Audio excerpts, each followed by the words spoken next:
Kita akan buka 1 Korintus ya. Jadi 1 Korintus pasal 15 ayat 16, 23. Saya bacakan ya. 1 Korintus 15 ayat 23. Tetapi tiap-tiap orang menurut urutannya, jadi ada urutannya nih ya. Awalnya, Kristus sebagai buah sulung, sesudah itu mereka yang menjadi miliknya pada waktu kedatangannya. Kemudian tiba kesudahnya, yaitu bila mana ia menyerahkan kerajaan kepada Bapa, sesudah ia membinasakan segala pemerintahan, kekuasaan, dan kekuatan. Dan ini jelas ya, membinasakan. Bahasa aslinya itu katargo. Ya, katargo itu ada satu kota di zamannya Agustinus itu Katarge, ya, katargo. Yang artinya adalah kota di mana banyak orang-orang yang berbuat yang tidak benar ya, maksiat.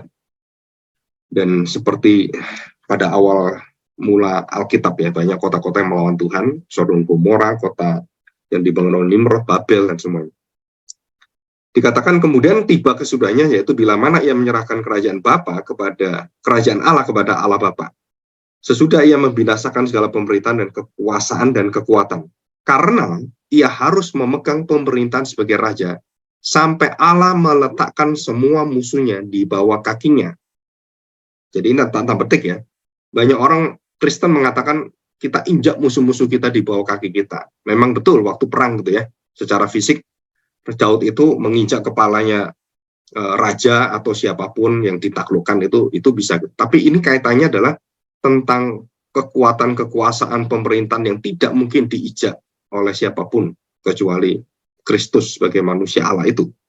Jadi ini ayat ini bukan berkaitan dengan kemampuan kita, bukan berkaitan dengan puji-pujian yang berkaitan dengan hidup kita gitu ya. Jadi di bawah kaki kita akan injak iblis gitu kan. Nah itu salah besar, yaitu tafsiran yang ceroboh, tafsiran yang menyimpang atau menyesatkan sebenarnya.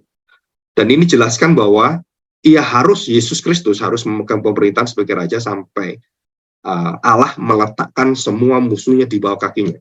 Dan yang 26 ini yang rada mungkin kita nggak berpikir, musuh yang terakhir yang dibinasakan ialah maut. Jadi maut ini apa? Di dalam bahasa Alkitab, maut itu adalah buah dosa. Jadi buah juga ini ya. Buah itu artinya sudah matang dan sudah layak untuk diambil gitu kan. Jadi dosa itu juga diungkapkan sebagai buah dosa. Buah dosa itu apa? Maut. Dan maut inilah yang dikalahkan oleh Kristus. Dengan cara apa? Kristus sebagai buah sulung kebangkitan. Dikatakan di situ kan buah sulung kebangkitan. Ayat 24 kan. 23 sebagai buah sulung dikatakan sesudah itu mereka yang menjadi miliknya pada waktu kedatangannya. Ini sangat jelas sekali dia buah sulung. Buah sulung itu artinya di bahasa sehari-hari di dalam arti bahwa buah sulung itu menunjukkan awal panen. Ya awal panen. Jadi kalau orang melahirkan anak yang paling awal. Kalau kita panen yang paling awal. Nah, kalau kita mau memiliki kualitas yang bagus, kalau kita nanam itu, maka kita harus mengambil panen awal dan bibitnya juga sama. Itu bibit yang paling awal. Jadi jangan bibit yang terakhir karena itu sudah kualitasnya sudah turun. Jadi yang masih semua utuh itu di first crop ya. Jadi panen yang pertama, panen yang awal. Kenapa dikatakan buah sulung atau buah the first fruit gitu ya, the first fruit. Ini bukan berkaitan dengan karpos buah yang biasa, ini buah sulung ya. Jadi arti buah sulung itu adalah bahwa Kristus yang bisa menjalankan, Kristus yang bisa melakukan, dan Kristus yang mampu untuk menghasilkan buah yang dinantikan oleh Tuhan dari manusia. Jadi Tuhan melihat Adam dan Hawa melakukan dosa, buahnya apa? Maut, kematian. Terus Tuhan menantikan siapa manusia yang bisa membuahkan hasil kuasa perkenan Tuhan, buah kerajaan Allah, gitu kan, buah pertobatan, atau boleh dikatakan buah keselamatan. Kita lihat ini ya. Jadi kalau tidak ada buahnya, nah Tuhan akan kutuk pohon itu, pohon ara yang tidak berbuah. Kita ingat itu ya. Nah, buah juga dikatakan sebagai buah tubuh yang kekal. Jadi tubuh kita nanti itu menjadi buah kehidupan keselamatan, dan itu akan menghasilkan tubuh yang kekal. Buah itu mati ya.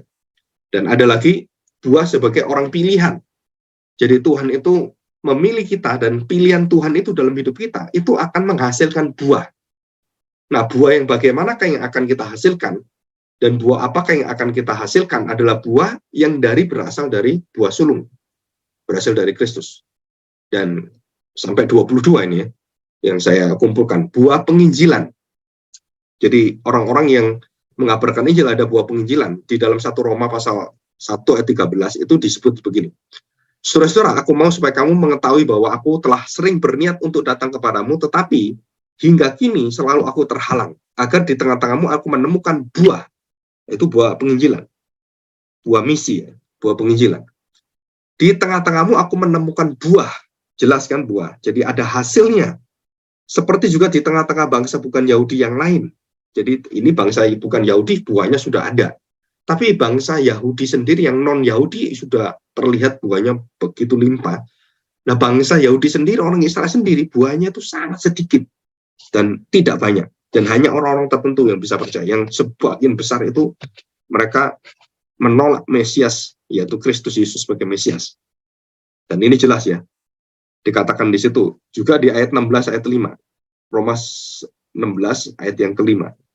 Demikian firman Tuhan. Salam juga kepada jemaat di rumah mereka. Salam kepada Epenitus, saudara yang kukasih, yang adalah buah pertama dari daerah Asia untuk Kristus. Nah, kita nama ini jarang sekali kenal.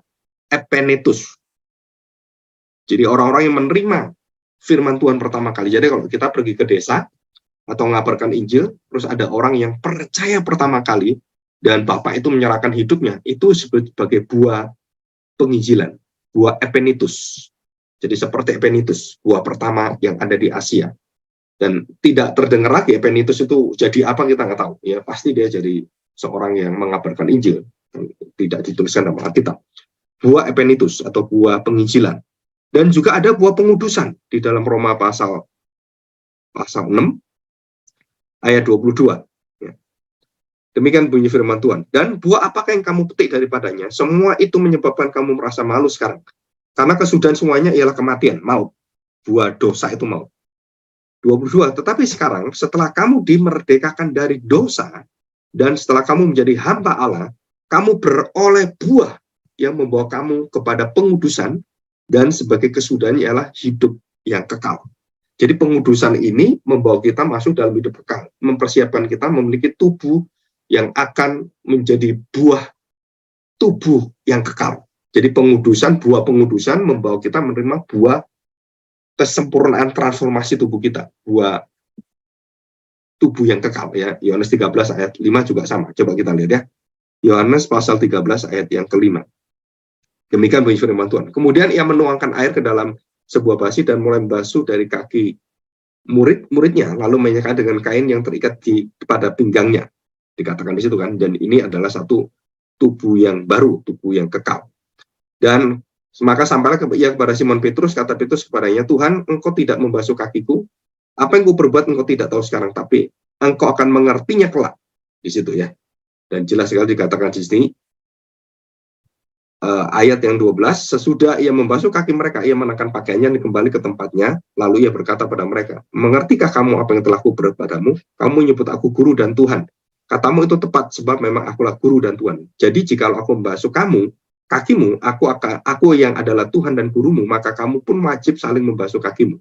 Dan ini dikatakan buah yang membawa pengudusan. Ya, buah yang membawa kita akan menerima hidup yang kekal. Jadi orang-orang pilihan Allah ini, di dalam Yohanes pasal 15 dan 16 juga ada dijelaskan. Bukan kamu yang memilih aku, tetapi aku yang memilih kamu. Jelas ini ya, jadi dari pilihan itu akan menghasilkan buah. Apa? Dan aku menetapkan kamu supaya kamu pergi dan menghasilkan buah. Dan buahmu itu tetap dan tidak berganti dan terus mengalir gitu ya. Tetapi apa yang sudah kamu minta kepada Bapa dalam namaku diberikannya kepadamu. Jadi buah itu juga atas perkenan Bapa. Jadi ada buah pengudusan, ada buah tubuh orang percaya yang akan menerima tubuh yang kekal, tubuh yang tidak bisa mati lagi, tubuh yang sempurna tanpa dosa itu. Tubuhnya Kristus juga, bukan tubuh kita, tubuh Kristus yang akhirnya membuat seluruh kebinasaan tubuh kita itu berganti menjadi tidak binasa. Dengan apa? yaitu menyuntikkan, jadi menanamkan seluruh ketaatan Kristus yang sempurna tanpa dosa itu menjadi milik kita. Jadi kita akan di surga itu tanpa dosa. Kenapa? Karena kita sempurna memiliki Kristus. Di dunia ini kita masih berdosa. Kita menerima buah pengudusan dan semuanya, ya. Jadi ada juga disebut sebagai buah kebenaran. Ya, 1 Korintus 11 ayat 33. Dan yang paling kita tahu buah roh, ya. Buah roh itu bukan buah-buah roh, ya, tapi buah roh. Buah roh itu artinya satu buah tetapi memiliki begitu banyak perspektif, dan seperti juga nanti kita lihat buah Roh Kudus itu juga dimiliki oleh Kristus. Jadi buah yang sempurna, karunia Roh Kudus, dan Kristus memiliki itu semua. Ya, jadi itu dijamin semuanya. Dan ada juga buah terang. Galatia pasal 5. Kita lihat ya. Galatia pasal 5 ayat 9. Galatia pasal 5 ayat 9. Sedikit lagi, Galatia pasal 5 ayat yang ke buah terang, ya. Sebentar, ini ada kekeliruan, nanti saya cek. Nah ini. Buah. Bentar. Harus dicek. Buah kegelapan, no fruit. Ya ini. Tadi ya. Ayat yang ke ini. Baiklah mereka, ayat 9 ya, sebentar. Sedikit lagi sudah mengkamirkan seluruh adonan. Dalam Tuhan, aku yakin tentang kamu bahwa tidak mempunyai pendirian lain dan pendirian ini. Tetapi barang siapa yang mengacaukan kamu, ia akan menanggung hukumannya, siapapun dia juga. Jadi ini adalah buah kegelapan. Ya.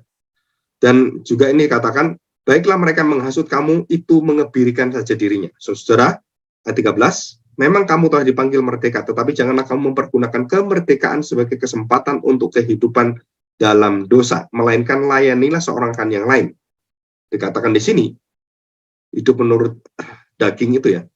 16, maksudku ialah hiduplah oleh roh, maka kamu tidak akan menurut daging. Sebab keinginan daging berlawanan dengan keinginan roh, dan keinginan roh berlawanan keinginan daging, karena keduanya bertentangan, sehingga kamu setiap kali tidak melakukan apa yang kamu kehendaki. Akan tetapi jikalau kamu beri dirimu dipimpin oleh roh, maka kamu tidak hidup di bawah hukum Taurat. Perbuatan daging ialah telah nyata, percabulan, pencemaran, atau kecemaran, hawa nafsu, penyembah Allah, sihir, perseteruan, perselisihan, iri hati, amarah, kepentingan diri sendiri, percideraan, roh pemecah, kedengkian, kemabukan, dan seluruhnya. Itu ada semua di sini. Dan itu adalah buah kegelapan. Ya, itu sampai ke bawah. Dan ada juga buah kematian. Yakobus pasal pertama ayat 4. Dan biarkanlah ketekunan itu memperoleh buah yang matang. Jadi buah ketekunan. Jadi kita ini kalau tekun itu memperoleh kematang. Supaya kamu menjadi sempurna dan utuh, tak kekurangan suatu apapun. Jadi jaminannya kalau kita tekun adalah kita matang, kita sempurna, dan kita utuh. Dan tidak kita kekurangan apapun di dalam Tuhan. Walaupun hidup kita kekurangan ini, kekurangan itu, menderita ini, menderita itu, tetapi dalam Tuhan kita menuju kepada buah yang matang, ya, kita dimatangkan. Atau buah akhir zaman, Wahyu 14 ayat 19. Dan juga yang terakhir itu buah pohon kehidupan. Nah ini akan kita terima waktu tubuh kita diangkat oleh Tuhan dari kebinasaan menjadi tidak binasa. Itu buah yang ada ini. Oke, kita kembali kepada 1 Korintus 15 ayat yang ke-23 ya. Nah saya bacakan ayat 24. Nah ini penting sekali. Perhatikan baik-baik bahwa istilah buah sulung itu merupakan satu generasi ya. Jadi satu generasi itu akan diubahkan Tuhan. Dikatakan di sini, kemudian tiba kesudahnya, yaitu bila mana ia menyerahkan kerajaan kepada Allah Bapa, sesudah, nah ini perhatikan, ini sesudah ia membinasakan segala pemerintahan, kekuasaan, dan kekuatan. Dan ini kapan? Ini adalah sudah berlaku dan akan tergenapi. Jadi kekuasaan iblis, kekuasaan seluruh dari para roh jahat, dan kekuasaan yang mengekang semua manusia itu waktu Yesus datang itu, iblis itu jatuh seperti kilat di langit. Jatuh. Dan dikatakan iblis sudah dikalahkan. Dan kemudian dihancurkan kepalanya, dan seluruh kekuatan kerajaannya itu dibawa kerajaan Allah yang baru, dibawa Kristus. Itu semuanya tunduk semuanya. Maka kenapa orang-orang Kristen itu nggak perlu takut dengan apapun? Karena dia memiliki yang menjamin seluruh hidupnya. dan dia sudah dijamin baik itu jiwa rohnya, dan kita nggak perlu takut dengan orang bisa membinasakan tubuh kita, yang tidak bisa membinasakan jiwa dan roh kita. Tapi takutlah kita akan orang yang bisa membinasakan hidup kita. Ya. Nah, oke, di sini kita sudah belajar ini ya. Nah, kita masuk kesimpulan ini. Ya, kesimpulan ini. Nah, 7 karunia ya. Ini saya sindir sedikit. Nah, kita baca Yesaya 11 ya. Ayat yang pertama. Nah, perhatikan baik-baik. Yesaya pertama. Suatu tunas akan keluar dari tunggul Isai, dan taruk akan tumbuh dari pangkalnya, akan berbuah. Roh Tuhan akan ada padanya, roh hikmat dan pengertian, roh nasihat dan keperkasaan, roh pengenalan akan takut akan Tuhan. Dia kesenangannya ialah takut akan Tuhan. Jadi ada 7 ya. Kebijaksanaan, pemahaman, nasihat, dan ketabahan atau kesalehan, pengetahuan, terus kemudian takut akan Tuhan di sini. Jadi ada 7. Nah, ini tidak saya bahas karena hari Kamis saya bahas itu. Nah, kita akan belajar di dalam Lukas pasal 4 ya. Lukas pasal 4. Kita lihat Lukas pasal 4. Lukas pasal 4. Waktu Yesus mengatakan kalimat ini.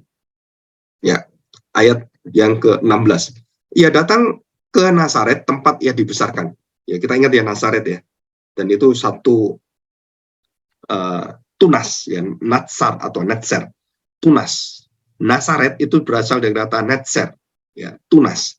Jadi Nazaret itu tunas, dan kapan tunas itu muncul? Pada saat dia berkata dan membuka ini, menggenapi nubuatan ini. Jadi tunas itu akan muncul kapan itu munculnya, dan mulai timbul itu ya. Jadi mulai keluar itu kapan? Nah, ini sejarahnya ini. Jadi secara historisnya ini.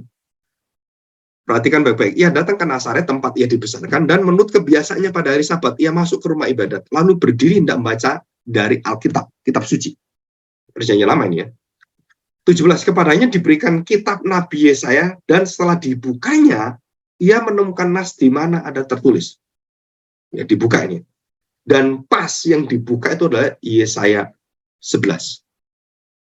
Dan ini bukan kebetulan. Dan yang membawa orang, imam-imam yang bawa itu juga ngasih ke Tuhan Yesus, itu juga nggak tahu dia bahwa itu akan digenapi. Mereka nggak ada yang tahu. Tapi begitu ada di tangan Tuhan Yesus, dan kemudian dibuka gulungan yang besar itu. Dan dia menemukan ini. Roh Tuhan ada padaku, oleh sebab ia telah mengurapi aku untuk menyampaikan kabar baik kepada orang-orang miskin, dan ia telah mengutus aku untuk memberitakan pembebasan kepada orang-orang tawanan, dan penglihatan bagi orang-orang buta, untuk membebaskan orang-orang yang tertindas, untuk memberitakan tahun rahmat Tuhan telah datang. Persis itu. Dan mereka percaya bahwa Yesaya 11 itu adalah ayat untuk Mesias. Dan akan digenapi oleh Mesias. Dan yang membaca siapa? Tuhan Yesus. Ayat 20. Kemudian ia menutup kitab itu, memberikannya kembali kepada pejabat, lalu duduk, dan mata semua orang dalam rumah ibadat itu tertuju padanya. Berani pisan ini orang. Dia nggak salah, dia dikasih kitabnya kan. Dan dia baca, itu langsung punya otoritas, dan semua orang itu lihat dia semua. Apa otoritasnya? Bahwa yang membaca sekarang ini adalah Mesias itu. Nah, kemudian mereka nunggu kan. Biasanya setelah membaca Alkitab, Tuhan Yesus karena dia seorang Farisi dan sudah lulus umur 30 tahun dan bar mitzvah itu kan, dan dia berhak untuk menjelaskan itu, menafsirkan itu, dan menjelaskannya, menceritakan, menguraikannya. Lalu dia berkata demikian. Lalu ia memulai mengajar mereka, katanya, pada hari ini genaplah nas ini sewaktu kamu mendengarnya. Kaget semua orang-orang. Dan semua orang itu membenarkan dia, dan mereka heran akan kata-kata yang indah yang diucapkannya. Lalu kata mereka, bukankah ia ini anak Yusuf yang dari Nazaret itu? Maka berkatalah ia kepada mereka, tentu kamu akan mengatakan pepatah ini kepadaku. Hai tabib, sembuhkanlah dirimu sendiri. Perbuatlah di sini juga di tempat asalmu. Asalmu ini ya, segala yang kami dengar yang telah terjadi di Kapernaum. Dan katanya lagi, aku berkata kepadamu sesungguhnya, tidak ada nabi yang dihargai di tempat asalnya. Dan aku berkata kepadamu, dan kataku ini benar, pada zaman Elia terdapat banyak perempuan janda di Israel, ketika langit tertutup selama 3 tahun dan 6 bulan, dan ketika bahaya kelaparan yang hebat menimpa seluruh negeri. Jadi kita masih ingat 7 tahun Mesir pernah mengalami ini, dan 3 tahun setengah Israel mengalami ini pada zamannya Elia. 26, tetapi Elia diutus bukan kepada salah seorang dari mereka, melainkan kepada seorang perempuan janda di Sarfat, bukan orang Israel, tapi janda di Sarfat, orang-orang kafir disebut oleh mereka, di tanah Sidon. Dan pada zaman Nabi Elisa, banyak orang kusta di Israel, dan tidak ada seorang pun dari mereka yang ditahirkan, selain daripada Naaman, orang Syria itu, orang yang non-Israel. Mendengar itu, sangat marahlah semua orang yang di rumah ibadat itu. Mereka bangun lalu menghalau Yesus keluar kota dan membawa dia ke tebing gunung, tempat kota itu terletak, untuk melemparkan dia dari tebing itu. Tetapi ia berjalan lewat dari tengah-tengah mereka lalu pergi. Nah, kita melihat ini ya, melihat satu buah yang dibuka oleh Tuhan Yesus. Jadi tunas itu keluar. Jadi tunas itu keluar gitu ya. Jadi ada tunggul tunas itu keluar. Nah, waktu tunas itu keluar, kapan itu keluar dan kemudian menjadi pohon pokok keselamatan. Jadi mulai dari dia membuka Alkitab dan sampai dia mati di kayu salib, itu adalah satu perjalanan mulai dari tunasnya tumbuh dan muncul mulai kecil itu. Di mana munculnya? Itu di tempat di mana di bait Allah itu, di tempat ibadah itu. Dan dia membuka dan dia mengatakan seperti sinagoga gitu ya. Dan dia membuka dan mengatakan ini sudah tergenapi. Dan itu dikatakan di Nazaret. Persis di kota Tunas. Dan di mana itu pertama kali Daud juga hidup di sana, ada tinggal di sana. Dan kemudian keturunan tunggul Isa juga di sana. Dan juga Tuhan Yesus ada di sana. Dan dia membaca persis Yesaya 11 ayat 1 dan 2 itu. Roh Tuhan ada padaku, dan dia mengatakan ini sudah tergenapi waktu saya membacanya. Berarti siapa yang menggenapi? Saya. Dan mereka marah sekali, dan Tuhan Yesus kemudian mengatakan, kalau kamu pasti akan marah, saya akan ke bangsa lain, dan keselamatan akan diberikan bangsa lain. Jadi tunas itu ditolak oleh orang-orang yang harusnya menerima. Dan dia menjadi pohon yang besar, menjadi satu pokok pohon yang keselamatan, tetapi orang-orang Israel itu nanti pada akhir zaman baru diberi kesempatan. Hanya kaum sisa, tidak semua Israel. Dan bersama dengan orang-orang yang non-Israel itu dijadikan satu menjadi imamat bangsa yang rajani. Jadi ini adalah satu peristiwa yang sungguh-sungguh yang kalau kita lihat bagaimana bisa Tuhan Yesus itu bisa menggenapi itu. Nah, kalau kita baca baik-baik gitu ya, kita baca baik-baik, kita perhatikan baik-baik ya. Bagaimana Roh Kudus memenuhi Tuhan Yesus? Ya, ayat yang ke-14 dan juga ayat 1. Ya, kita baca ini, ayat 1 ya. Yesus yang penuh dengan Roh Kudus, nah dikatakan kan, setelah dia dipenuhi Roh Kudus waktu baptisan, dia terus dipenuhi, dan dia tidak pernah keluar tidak dipenuhi. Sampai dia ada di kayu salib, dia menderita mati, dia tetap dipenuhi Roh Kudus. Yang membuat dia mampu untuk mendapatkan kekuatan jaminan, itu karena pernyataan Roh Kudus. Dan dia juga memiliki ketaatan yang sempurna, dan bersama-sama dengan Roh Kudus, semua pekerjaan yang dia kerjakan dari awal dia lahir, sampai dia mati, sampai dia bangkit, seluruh pekerjaan itu dipenuhi dan dipimpin dan hidup di dalam Roh Kudus. Yesus yang penuh dengan Roh Kudus kembali dari Sungai Yordan, lalu dibawa oleh Roh Kudus ke padang gurun untuk apa? Dicobai. Di sini ya. Jadi Roh Kudus itu yang paling jarang kita dapatkan pengajarannya adalah membawa orang untuk dicobai, membawa orang untuk mengalami satu pergumulan yang sangat hebat, dan Roh Kudus itu sendiri yang aktif membawa Yesus untuk menghadapi semua ujian itu. Bukan hanya 3 ujian pada saat itu oleh iblis, tapi selama dia hidup, dia diuji, dia dicobai, dan dia istilahnya mau dijatuhkan, didakwa dan semuanya, dikhianati juga dan lain-lain.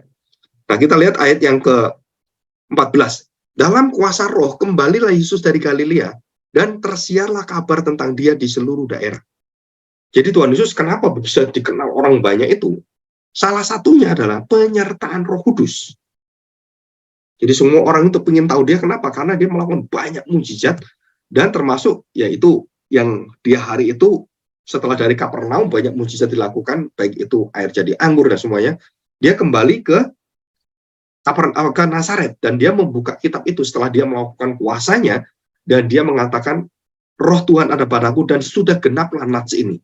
Nah, di situ kan. Nah, itu tunas itu muncul di sana. Kekuatan kerajaan baru muncul di sana. Kapan itu kerajaan baru? Waktu Tuhan Yesus membuka dan menggenapi. Sudah genap. Jadi waktu dia mati di kayu salib, dia mengatakan, sudah genap. Dan itu selesai sempurna semuanya. Jadi seluruh yang ditulis dalam perjanjian lama, dengan pekerjaan Roh Kudus bersama dengan Tuhan Yesus, dia dipenuhi dalam seluruh hidupnya. Tuhan Yesus dalam segala perkara tidak pernah ditinggalkan oleh Roh Kudus. Dan roh yang menyertai Yesus ini, yang membuat dia bisa mengalami seluruh hidup dalam kesempurnaan, ketaatan, itu dijaminkan kepada kita dan ditetapkan pada kita. Ya, ditetapkan pada kita. Untuk apa? Supaya Kristus menjadi jangkarnya, supaya Kristus menjadi arkenya, awalnya, yang membawa kita kemudian menjadi hidup seperti dia dan mengalami kemenangan-kemenangan yang indah sekali. Di situ. Jadi kalau kita lihat, tidak akan mengalami kebinasaan, tidak akan mengalami satu masa di mana kita akan jatuh di dalam dosa kita dan kita tidak ada yang menolong lagi, terus kemudian kita tanpa pengampunan, terus kita nggak bisa bertobat lagi. Sudah itu sudah tidak ada. Kenapa? Karena Tuhan menjaminkan tubuhnya, Tuhan menjaminkan Roh Kudus, dan membawa seluruh kebenaran dan janji jaminannya dia, berkat-berkat yang dia sudah lakukan, kemenangan-kemenangan dia, itu menjadi milik kita. Dan apa yang dia lakukan itu adalah buah sulung, panen yang besar sekali. Jadi kebangkitan Kristus itu satu kuasa untuk memanen hidup orang percaya, memanen iman orang-orang manusia yang percaya. Dan buah sulung adalah buah paling awal yang akan diberikan kepada dunia ini, dan apa yang terjadi? Buah sulung itu akan ditanamkan satu persatu dalam tubuh orang-orang percaya. Dan dia akan berkembang, dia akan bertumbuh, dan menjadi lebat sekali luar biasa, dan menjadi kekuatan keselamatan yang akan membawa semua orang-orang percaya itu mengalami kesempurnaan bersama dengan Kristus. Dan kita mengalami buah pertobatan, kita mengenal akan tidak pernah hidup kita jatuh di dalam dosa kita tanpa kita bisa bangun lagi, dan juga sebagai orang pilihan kita dijaga oleh dia. Sebagai buah penginjilan kita terus akan mempunyai satu semangat, pengudusan juga sama, dan kita memiliki kebenaran, kita memiliki buah Roh Kudus yang bermacam-macam, ada 9 kekuatan buah Roh Kudus dalam karakter orang Kristen, dan kita menuju seluruh hidup kita dalam kematangan buah yang akan matang di situ. Jadi kalau kita lihat, siapakah manusia pertama yang dipenuhi Roh Kudus dan kemudian mendapatkan karunia sempurna dari Roh Kudus? Itu jawabannya adalah bukan Musa, bukan Daud, bukan Abraham, bukan Isa, bukan Yakub, apalagi Adam, bukan. Tetapi Tuhan Yesus. Dia adalah manusia pertama yang dipenuhi dengan sempurna dari sejak dia lahir sampai dia itu mati, sampai dia bangkit. Roh Kudus itu tidak pernah tinggalkan dia. Karena roh Allah, Roh Kudus, Roh Kristus itu dengan Tuhan Yesus itu satu kesatuan dalam keilahian, dan roh itu sama. Jadi kalau kita lihat manusia dalam roh itu, Allah dalam roh, Bapa, Anak, dan Roh Kudus itu ilahi ya. Jadi Bapa adalah juga di dalam roh itu Allah yang kita sebut God itu kan. Jadi Allah Bapa, Allah Anak, Allah Roh Kudus. Dan Roh Kudus ini mengerjakan seluruh persiapan dan seluruh sampai sempurna, dan menghantar Kristus dan membangkitkan Kristus juga mendapatkan tubuh yang baru. Dan karya siapa ini? Roh Kudus. Jadi ini adalah kuasa dari karya Roh Kudus.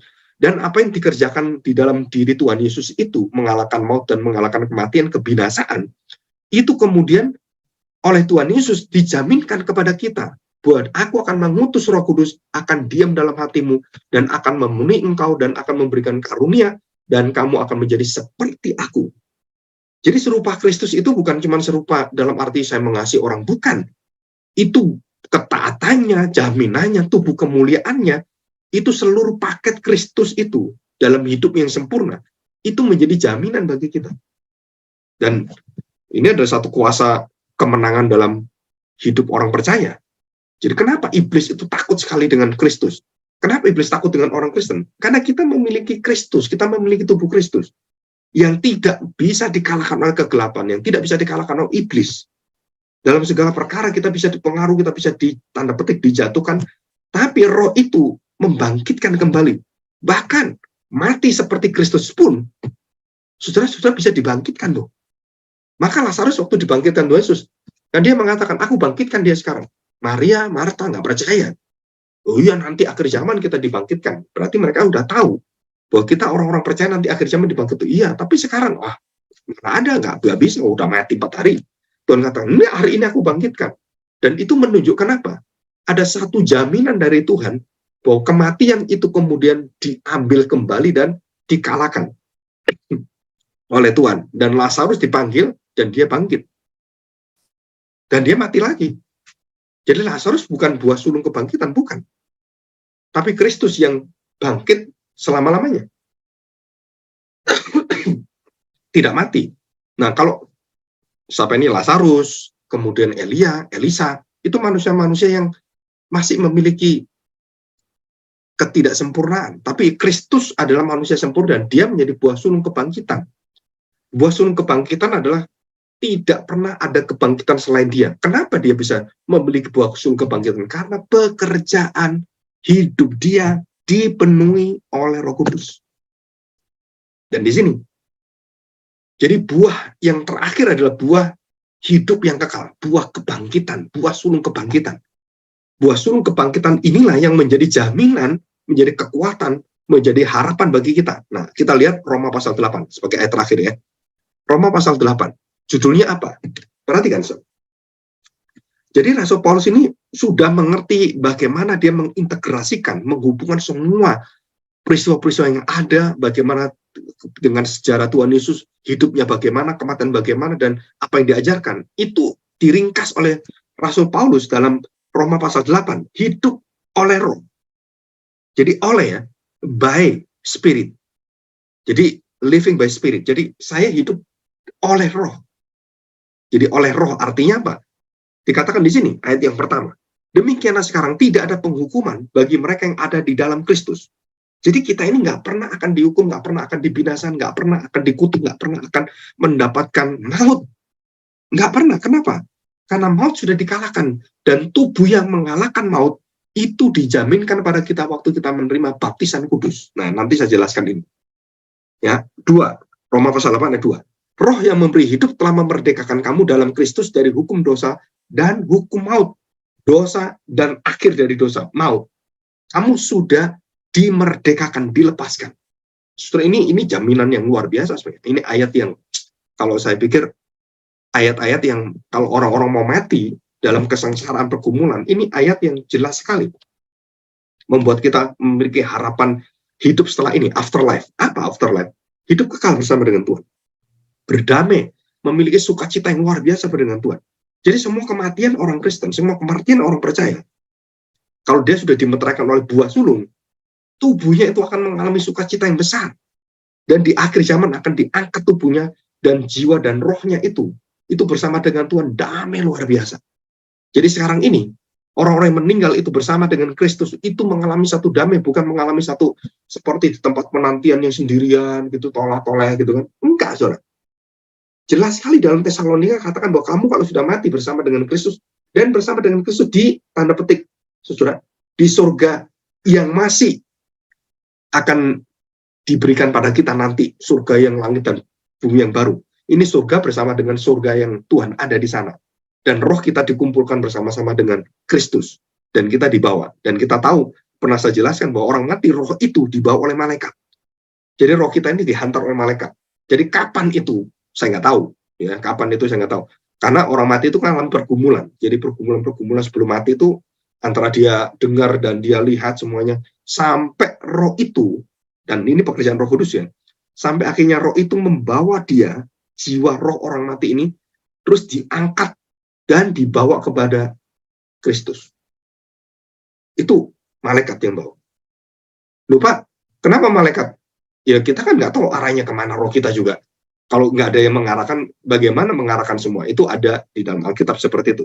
Dan Tuhan memakai malaikat-malaikat mengumpulkan orang-orang percaya, semua jiwa-jiwanya, rohnya, dan juga tubuhnya nanti yang akan diangkat oleh Tuhan. Itu semua yang melakukan, yang menggiring itu bersama-sama malaikat-malaikat di surga. Ya, ini satu jaminan yang luar biasa. Oke, ini ayat yang 9 ya. Roma 8:9. Tetapi kamu tidak hidup dalam daging, melainkan dalam roh. Jika memang roh Allah diam di dalam kamu. Tetapi jika seorang tidak memiliki roh Kristus, ia bukan milik Kristus. Ayat 11. Dan jika roh Dia yang telah membangkitkan Yesus dari antara orang mati diam di dalam kamu, maka Ia yang telah membangkitkan Kristus Yesus sebagai buah sulung dari antara orang mati akan menghidupkan juga tubuhmu yang fana oleh rohnya. Jelas ya? Oleh apa? Oleh roh yang diam di dalam kamu. Jadi seperti Kristus dipenuhi oleh Roh Kudus dan kemudian tubuhnya dibangkitkan, sama seperti kita dijamin oleh Tuhan Yesus, Roh Kudus akan tinggal dalam hatimu dan memenuhi kamu sampai kemudian Dia membangkitkan tubuhmu di sini. Dan ini satu sukacita yang besar. Jadi kita nggak mungkin pohon yang baik buahnya nggak baik, buah jahat, nggak mungkin. Kenapa? Karena ada Roh Kudus, karena ada Kristus, karena ada buah kehidupan yang ada dalam diri kita, yang sudah kita nikmati, yang mengalir menyembuhkan bangsa-bangsa, dan pohon kehidupannya adalah Kristus. Saudara, ini satu rangkaian yang sangat indah, dan kita percaya Tuhan yang menyertai kita ya. Oke, kita bersyukur di hadapan Allah akan hal ini, dan perhatikan baik-baik ayat 16 ya. Perhatikan. Roh itu bersaksi bersama-sama dengan roh kita bahwa kita adalah anak-anak Allah. Orang Kristen yang tidak pernah yakin dirinya anak-anak Allah, itu menunjukkan dia tidak dipenuhi Roh Kudus. Saya ini anak Allah bukan ya? Imannya itu belum menghasilkan buah kebenaran, bukan menghasilkan buah pemilihan. Karena dia tidak ragu-ragu. Misalnya orang percaya nggak? Dalam hati yang paling kecil, kalau ada dia memiliki Roh Kudus, pasti yakin dia. Kenapa? Karena ini, roh itu bersaksi dengan roh kita, bahwa kita adalah anak-anak Allah. Dan tidak ada keraguan di sini. 17, dan jika kita adalah anak, maka kita juga adalah ahli waris.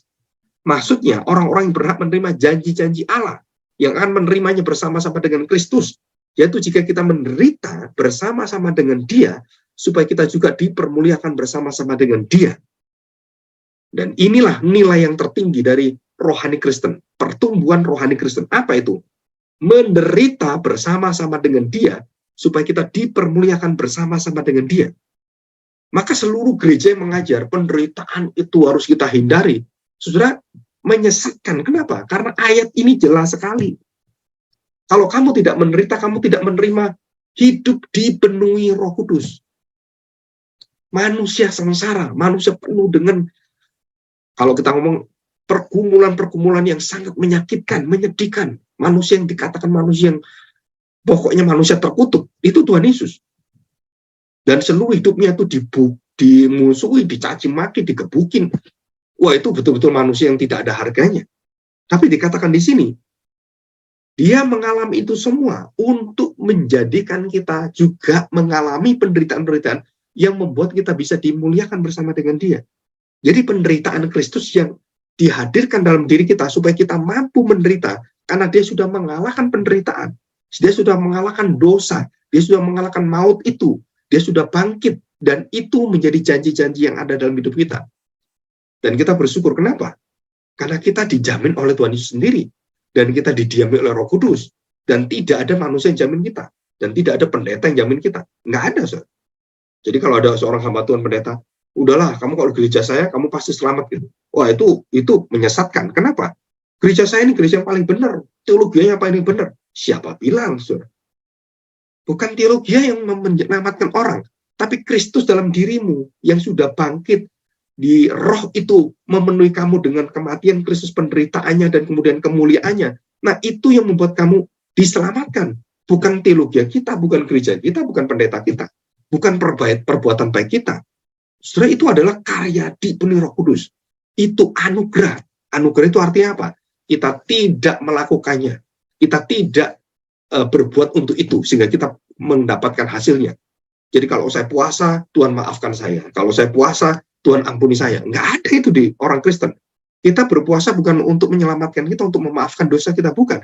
Kita berpuasa adalah untuk bergantung pada Tuhan. Untuk melihat bahwa hidup saya bergantung dengan makanan. Aduh, seperti saya bergantung pada Tuhan. Itu arti daripada puasa. Puasa itu merupakan satu hidup penyerahan. Dia menyembah Tuhan dan hanya Engkau Tuhan saya. Dan itu arti dari puasa. Keagungan, kepemilikan kita adalah miliknya Tuhan. Dan kita bersyukur karena Kristus menjamin ini. Oke ya. Nah, kita lihat ini ayat 18. Sebab aku yakin bahwa penderitaan zaman sekarang ini tidak dapat dibandingkan dengan kemuliaan yang dinyatakan kepada kita. Jelas kan? Penderitaan. Ini saya bahas besok hari Minggu tentang penderitaan. Sebab aku yakin bahwa penderitaan zaman sekarang ini tidak dapat dibandingkan, tak sebanding dengan sukacita, kemuliaan, dan damai yang ada yang nanti kita terima. Oh, saudara, nggak sebanding. Segala dosa kita, kebencian kita, hati kita yang busuk, saudara, itu akan berhenti dan kita akan mendapatkan sukacita yang sangat besar sekali. Ya. Dan 19, sebab dengan sangat rindu seluruh makhluk menantikan saat anak Allah dinyatakan. Dan yang terakhir ya saya bacakan, pasal 31. Sebab itu, apakah yang akan kita katakan tentang semuanya itu? Jika Allah di pihak kita, Allah itu artinya satu kesatuan ya, Allah Bapa, Anak, dan Roh Kudus. Kalau Allah menjamin kita, di pihak kita, siapakah yang akan menjadi lawan kita? Nggak ada, saudara. Iblis pun kalah kok. Sudah ditaklukkan. 32. Ia, Yesus yang tidak menyayangkan anak, Bapa yang tidak menyayangkan anak sendiri, tetapi yang menyerahkannya bagi kita semua. Bagaimana mungkin ia tidak mengaruniakan segala sesuatu kepada kita bersama-sama dengan Dia, bersama-sama dengan Kristus? Siapakah yang akan menggugat orang-orang pilihan Allah? Allah yang membenarkan mereka. Siapakah yang akan menghukum mereka? Tidak ada. Kristus Yesus yang telah mati dan mengalahkan hukuman itu. Bahkan lebih lagi, yang telah bangkit, yang juga duduk di sebelah kanan Allah, yang malah menjadi pembela bagi kita. Siapakah yang akan memisahkan kita dari kasih Kristus? Ada nggak? Ada nggak kita jadi murtad? Ada nggak kita akhirnya mengkhianati Tuhan Yesus seperti Yudas? Atau kita mendustai Roh Kudus? Dikatakan, nggak mungkin, saudara. Kenapa? Ini jaminannya. Siapakah yang memisahkan kita dari kasih Kristus? Penindasan, kesesakan, penganiayaan, kelaparan, ketelanjangan, atau bahaya, atau pedang. Pedang itu ancaman kematian. Ayat 37. Tetapi dalam semuanya itu kita lebih daripada orang-orang yang menang oleh Dia yang telah mengasihi kita. Sebab aku yakin bahwa baik maut maupun hidup, baik malaikat-malaikat maupun pemerintah-pemerintah, baik Anda sekarang maupun yang akan datang. Atau, nah saudara, ini sangat hati-hati kita ya. Atau kuasa-kuasa, baik yang di atas maupun yang di bawah, atau sesuatu makhluk lain, tidak akan dapat memisahkan kita dari kasih Allah yang ada dalam Kristus Yesus Tuhan kita. Dunia roh pun nggak berani dengan kita. So. Dunia jin, roh-roh jahat itu, gondoruo, apa semua yang pernah orang lihat semua. Wah, saudara, itu semuanya takluk di dalam Kristus. Kenapa? Karena kita memiliki jaminan tubuh Kristus dan Roh Kudus. Ini loh ayatnya. Kenapa kita melakukan ibadah pelepasan. Kita melakukan ibadah pengusiran setan. Saudara, orang-orang percaya nggak perlu mengusir setan dalam dirinya. Kenapa? Ya nggak mungkin. Roh di dalam dirinya Roh Kudus. Mana ada roh setan? Saudara, ini semua pengertian yang sangat simpel, sederhana. Tetapi kita kadang-kadang melakukan pekerjaan-pekerjaan karena, pendeta ini melakukan ini, ada ibadah seperti ini, pelepasan, pengusiran setan, ada lagi teriak-teriak untuk membuang sial, gitu kan. Saudara, begitu kita percaya, itu semua sudah dilepaskan, dimerdekakan Tuhan. Kita menjadi milik Kristus. Tidak ada yang mengikat kita lagi, jimat-jimat apa, nggak ada, saudara. Pak, kenapa orang itu kok masih kerasukan seperti itu? Ya karena dia tuh belum memiliki Kristus, belum memiliki jaminan keselamatan. Kalau sudah dimeteraikan Roh Kudus dan melalui darah Kristus, wah, nggak ada itu. Jadi ini kata-kata ini membuat kita akhirnya bisa melihat dan kita bisa memiliki hidup di penuh Roh Kudus dan kita bisa menghasilkan karunia-karunia Roh Kudus seperti Kristus. Bedanya apa? Kita dapat dari sumbernya Kristus, buah sulungnya Kristus. Buah daripada seluruh kebenarannya Kristus. Sedangkan kita mengalirkan itu semuanya. Matahari itu sumber kebenaran, sumber cahaya. Bulan itu hanya memancarkan, dan kita semua bulan.